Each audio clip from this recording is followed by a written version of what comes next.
우리 현대인과 우리 인간 사회는 질병이나 또 고난이나 실패를 상당히 부정시하고 이것이 없는 것이 복이다, 이런 생각을 하게 됩니다. 물질적인 부유함과 건강과 또 모든 것의 풍성한 부흥의 발전이 이것이 하나님의 뜻이고 축복이라고 성도들도 그렇게 점점 인식해가는 가운데 있습니다. 이런 결과로 인해서 우리의 신앙도 자꾸 굴절되어져 가는 그런 위험을 우리가 안고 있는 시대를 살아가고 있습니다. 신앙은 반드시 긍정적인 사람으로 바꿔줘야 되고 기복주의나 성과주의로 또 승리주의로 성공주의로 되어야 된다라고 하는 혼돈을 느끼기 시작을 하고 있습니다. 저는 이번에 이 바이러스 전국을 보면서 한국교회도 정화되어져야 되고 거품이 사라져야 되고 복음의 근본적인 정신으로 돌아가야 된다고 생각합니다. 교회는 기업도 아니요 대기업도 아니고 사업도 아닙니다. 교회는 하나님의 몸이요 성도들의 믿음의 공동체일 뿐인 것입니다. 기독교 신앙을 이렇게 성과주의나 성공주의나 기복주의로 치부해버리게 된다면 참으로 난감한 일이 생기는 것이, 예수님의 십자가는 그럼 도무지 무엇인가? 예수님은 이 땅에 오셔서 마지막 모습이 그게 무슨 꼴이냐 이겁니다. 그렇다면 오늘 여기에서 말씀하고 있는 이 이사야 52장이나 53장을 보게 되면 사람들이 전부 비웃고 야유하고 한마디로 말하면 실패했다는 거 아니겠습니까? 그렇게 잘난 척을 하고 역사 일으킨다고 하더니 결국은 당신이 실패한 거 아니냐 이거예요. 하나님으로부터 버림을 당하고 하나님으로부터 매를 맞고 있는 것이 아니냐 이거예요. 사실 예수님의 제자들도 다 떠난 이유는 거기 있는 거예요. 만약에 예수님이 겟세마네 기도하는 가운데도 로마 군병들을 한 번 힘으로 굴복을 시켜버린다든지, 가야바 법정이나 빌라도 뜰에 재판받을 때도 하늘의 천사를 불러내려서 그놈들을 좀 썰어버린다든지, 골고다 위에 십자가에 못 박혀 있을 때도 그 군병들을 물리쳤더라면 상황은 달라졌을 겁니다. 그런데 예수님은 어쩌자고 전혀 그와 같은 의욕이 없었고 그 밀려오는 고난을 온몸으로 그저 감당하는 그런 모습을 우리들에게 보여주셨습니다. 그래서 제자들이 실망했습니다. 믿음이라고 하는 것, 교회 다니면은 다 이기고 다 어떤 환경 가운데도 승리하고 다 물질적인 부여가 있게 되고 다 건강이 오게 되고 다 수명이 길어지게 되리라. 여러분, 이건 기복주의입니다. 그런 기준으로 볼 때 예수님은 맥없이 십자가에서 죽으실 때에 실망했어요. 사람들 이럴 줄 몰랐다는 겁니다. 장로님 기도에도 말씀했습니다만 예수님의 인기가 최고조에 도달할 때가 오병이어 기적을 일으킬 때였어요. 그걸 보면서 사람들은 저분이면 우리를 로마로부터 독립할 수 있는 지도자이고 정치적으로도 우리를 잘 살게 할 수 있는 분이고 저 능력 정도 되면 우리는 참 지도자 한 분은 제대로 모셨다, 이런 생각으로 사실 종료 주일날 종료 가지를 꺾어들고 자신들의 겉옷을 벗어서 가시는 길에 턱을 밟지 못하게 가게 하고 나귀새끼를 타시고 주님이 예루살렘 입성하신 것 아닙니까? 그때 그들의 기대가 다 뭡니까? 전부 기복적인 것이고 요행이고 인간적인 욕망에 부푼 꿈이었다는 겁니다. 그 중에 어느 누구라도 십자가를 짊어지기 위하여 우리의 죄, 나의 죄를 해결하기 위하여 십자가 지로 고난의 길을 가신다라고 알고 있었던 사람이 과연 몇 됐을까? 도무지 찾을 길이 모호합니다. 오늘날 우리가 이 세상을 살면서 여러 가지 고난과 역경을 당하고 어려움을 당하고 살아가는 가운데 그것을 본인이나 주변 사람들은 실패한 신앙으로 볼 수도 있어요. 삼류신앙으로 치부할 수도 있다는 사실입니다. 그렇다면 오늘 예수님의 십자가 저 종료주의를 맞이하여 예루살렘 성으로 들어가시고 그 모진 재판 과정을 다 거치고 십자가 위에 못 박혀 죽으신 것은 참으로 실망한 거 아닙니까? 패배자 아니겠느냐 이 말씀입니다. 그런데 우리가 성경을 보면은 그게 아니었습니다. 주님의 십자가의 죽으심은 패배가 아니고 승리라고 그랬습니다. 십자가 위에서 사흘 만에 보란듯이 부활하는 영광을 우리 모두에게 허락해 주신 겁니다. 그러면 뭡니까? 주님의 뜻을 따라 살아가는 가운데 오는 인간이 겪는 고통과 아픔과 아쉬움과 모든 것이 이것이 저주가 아니고 이것이 하나님의 뜻을 이룰 수 있는 하나님의 축복일 수 있다는 사실을 우리가 생각을 해보게 되는 것입니다. 오늘 이 고난주일, 이 종료주일에 우리가 주님의 죽으심을 기억하고 묵상하는 이 시간에 성경은 우리를 십자가의 구원의 신비로 초대하고 있는데, 먼저 고난당하는 여호와의 종에 대하여 사람들의 정죄가 나타나고 있습니다. 앞에서도 제가 말씀을 드린 바처럼 오늘 이 본문이 이어지는 내용이 53장으로 이어지잖아요. 53장은 우리가 잘 압니다. 여호와의 종의 고난장이다. 철저히 예수님의 고난을 650년 전에 이사야는 거의 눈으로 보는 것처럼 예수님의 골고다의 고난과 고통을 눈으로 보는 것처럼 기록한 성경이 바로 이 이사야 53장이거든요. 고난당하는 여호와의 종에 대한 노래라 이 말입니다. 이 노래는 장차 오실 메시아의 죽으심을 예언하는 노래요. 고통과 죽음의 10년의 자리에 내려가신, 저 밑으로 내려오신 주님의 삶을 진지하게 엄숙하게 증언하는 것이라고 볼 수가 있습니다.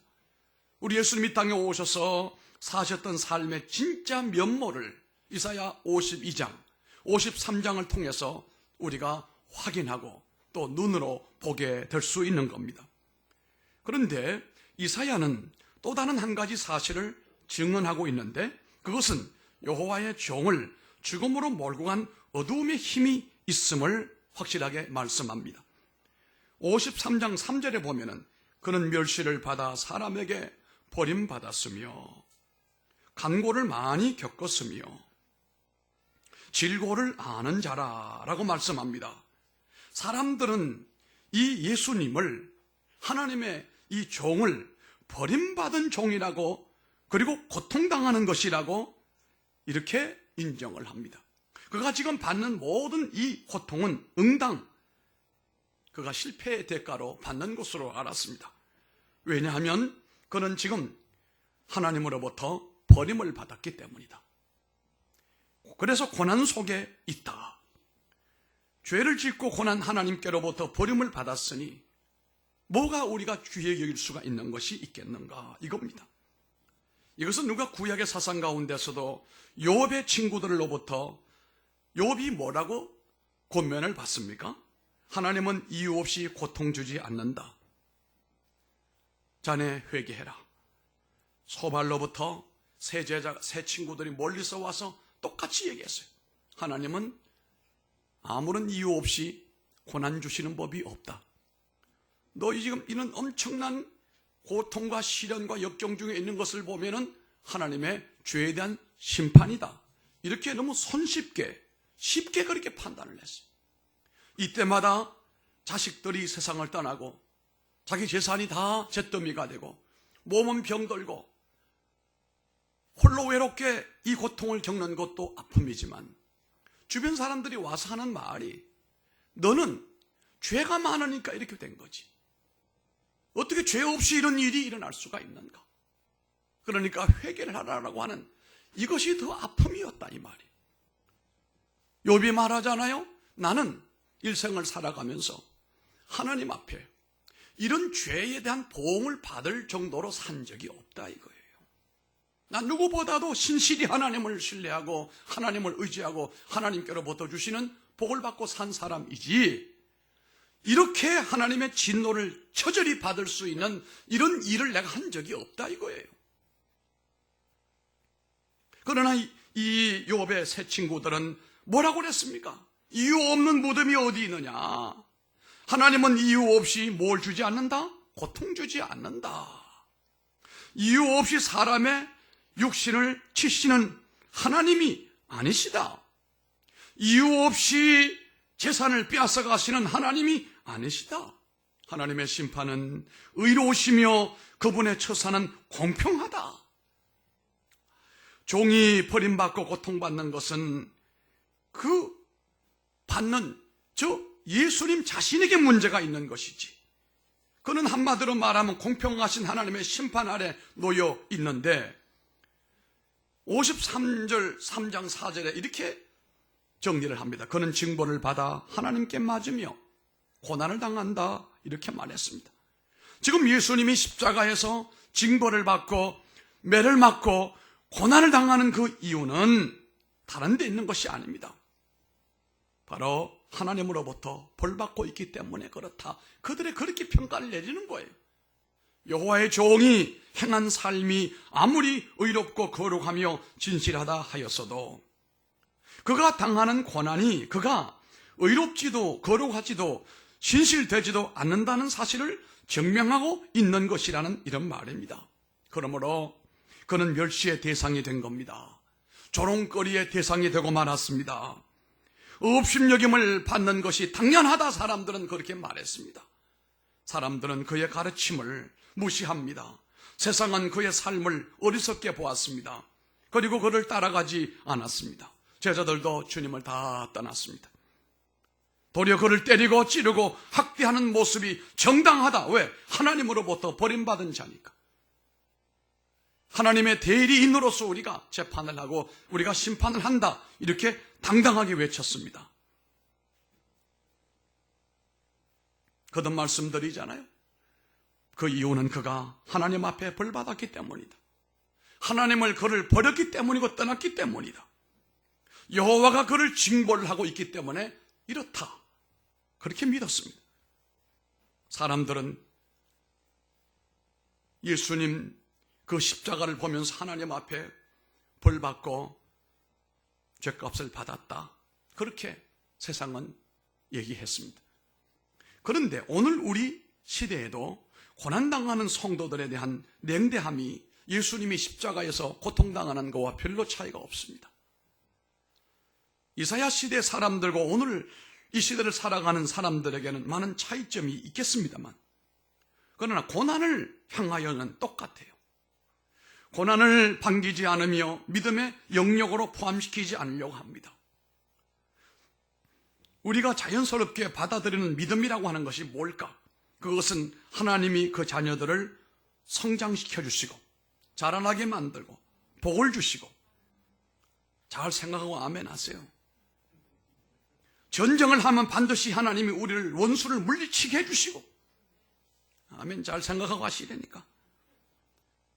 이스라엘을 위해 가나안의 7 족속을 멸하는 것처럼 우리 앞에 모든 원수들을 쌍몰아내버리시고 땅과 기업을 주셨듯이 하나님은 그를 믿는 우리를 위하여 싸우시는 분이다 라고 이렇게 확고하게 믿는 믿음이 많아요.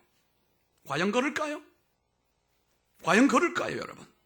하나님은 믿음으로 행하는 자에게 믿음대로 주시기에 구하는 것을 받게 되고 찾는 것을 얻게 됩니다만, 우리가 구하고 찾고 기도하는 것은 사회적 성공의 명예나 물질적인 번영이나 육신의 건강, 삶의 안정, 이것이 우리의 목적이 될 수가 있다, 이 말입니다.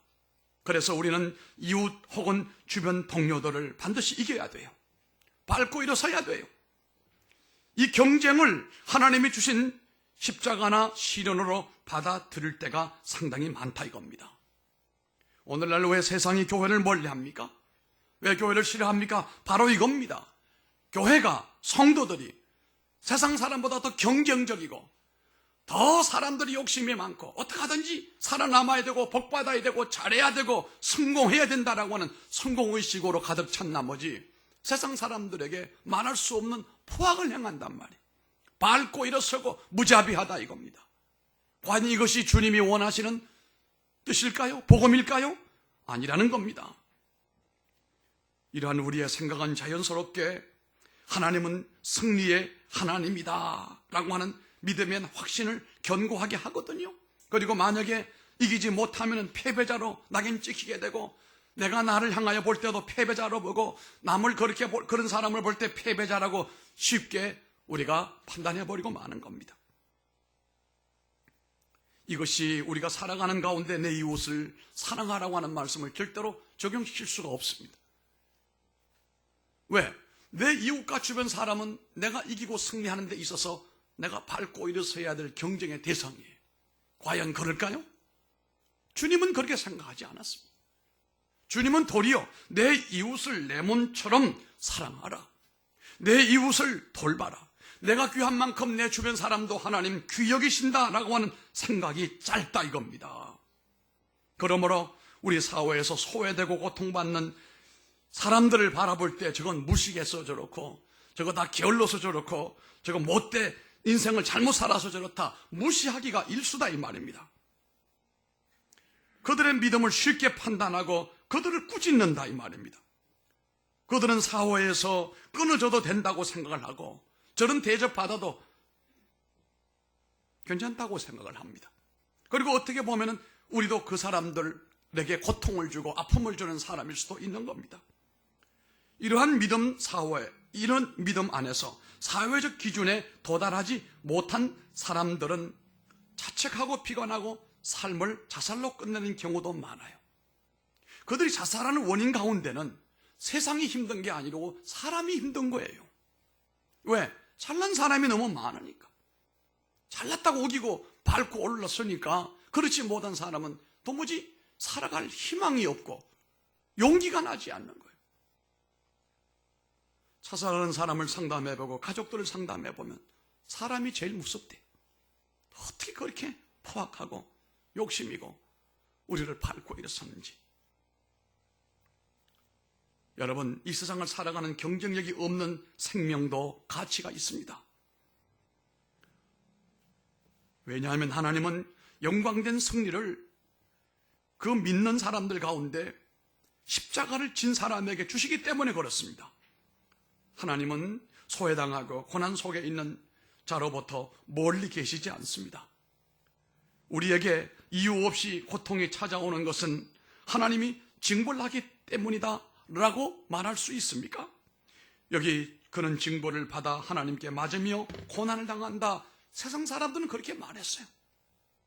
그러나 고난당하는 자와 하나가 되신 하나님의 종 예수님을 우리가 생각해 보겠습니다. 사람들이 가진 고난에 대한 믿음이 여호와의 종 예수님을 죽음으로 결국 몰아냈잖아요. 그는 인간 사회에서 끊어져 버려야 된다. 그러나 그는 거짓도 없었습니다. 죄를 범하지도 않았습니다. 사형을 당할 그런 이유가 없는 분이었어요. 만약 이유가 있다면 그분은 죄인들을 위하여 대신 십자가에서 죽으신 겁니다. 그는 여호와의 종으로 사악하고 불의한 반역자들 사이에 있을 필요가 없는 분입니다. 심판의 대상도 아닙니다. 이걸 하나님이 아십니다.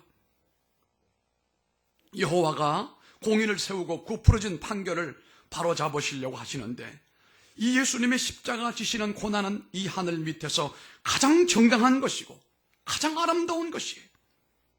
그러나 그는 한 번도 입을 열지 않았습니다. 도살장으로 끌려가는 어린 양같이 그냥 그렇게 끌려갑니다. 털 깎는 자 앞에서 반항하지 않은 양같이 결코 입을 열지 않습니다.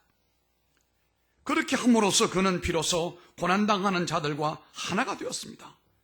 이사야 53장 9절에 말하기를 그의 무덤이 악인들과 함께 있었으며 그가 죽은 후에 부자와 함께 있었도다라고 말했습니다. 사람들은 말하기를 예수는 죽고 난 다음에도 악인들과 함께 무덤에 갇혔다. 철저하게 죽고 난 다음에도 좋은 데 못 갔다 이런 얘기입니다. 죄인과 함께 하시며 불의한 자와 하나 되기를 주저하지 않으시며 반역한 죄인의 틈에 끼어 그들을 버리지 아니하시고 구원하시는 하나님의 뜻을 예수님은 성실하게 이행을 하셨거든요. 그래서 죄인의 자리에까지 내려가셨고 그리고 그 사람들 사이에 십자가를 지은 것은 그들을 구원하기 위함이에요.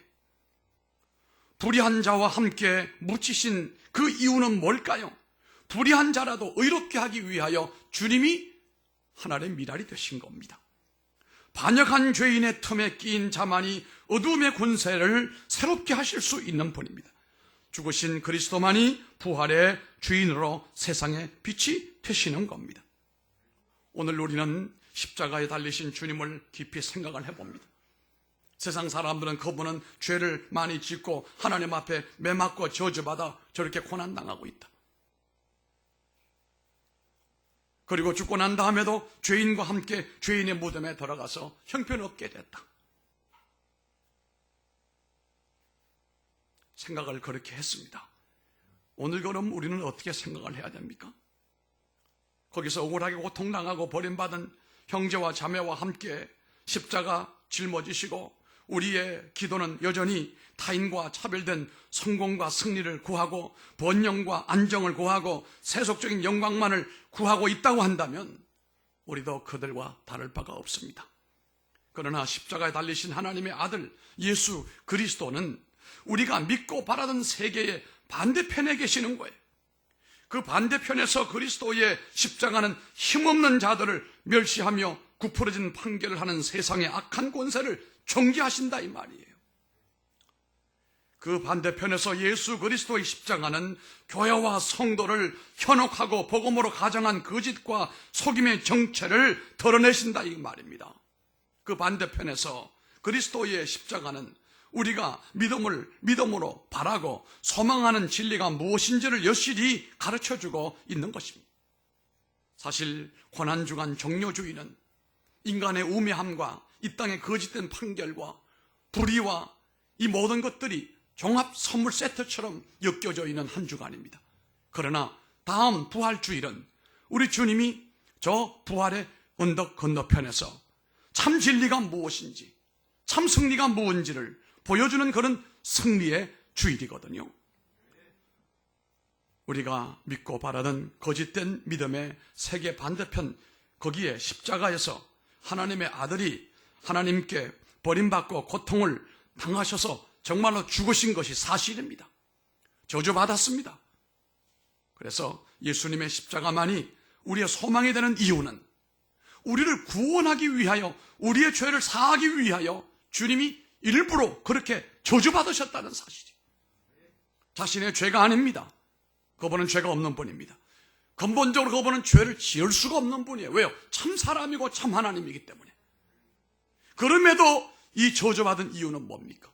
나를 위하여 짊어지신 십자가, 대속의 십자가, 우리 모두를 위하여 흘리신 구속의 피, 그러므로 우리를 하나님께로 이어지게 만들고 구원의 문으로 들어가게 만들고 영생으로 이어지게 하셨다 이 말씀입니다.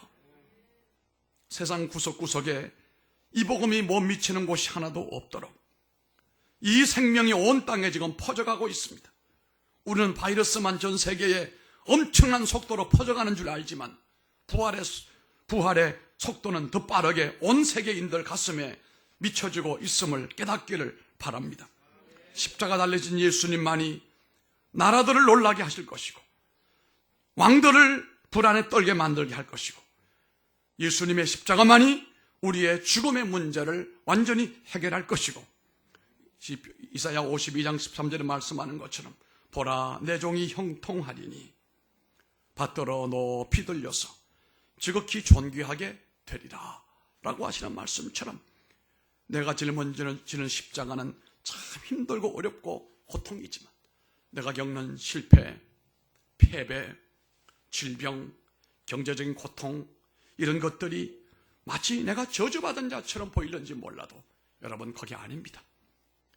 그 뒤에 건너편에서 하나님의 놀라운 음성이 곧 들려올 줄로 믿습니다. 이 세상의 믿음 생활하면서 너무 기복주의에 물들지 말고 세상 것들의 성공의 가치에 우리가 같은 선에 설지 말고 도리어 고난받는 자로 살아갑시다. 도리어 사람들에게 핍박받는 자리에 내려가시기를 바랍니다. 그러면서도 당당하게 하나님의 손에 붙들려 하나님의 은혜로 깊은 데까지 내려가시기를 바랍니다. 그래야 주님이 우리를 높은 곳으로 이끌어 올리시고 새벽의 주인공으로 세우실 줄로 믿습니다. 기도하겠습니다.